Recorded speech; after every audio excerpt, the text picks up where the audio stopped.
उड़ जइबो बन के मैना के सोना, देख न पाई चेहरवा गे जानू, देख न पाई चेहरवा।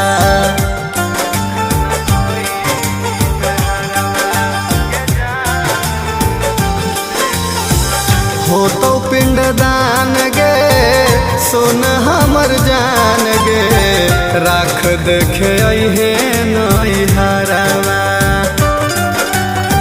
सुमिता सुभाषा के, सुमिता सुभाषा के कुछो नहीं जाना होगे, अछत छिटा होए ने यारवा पिटा होगे, अछत छिटा होए ने यारवा पिटा होगे।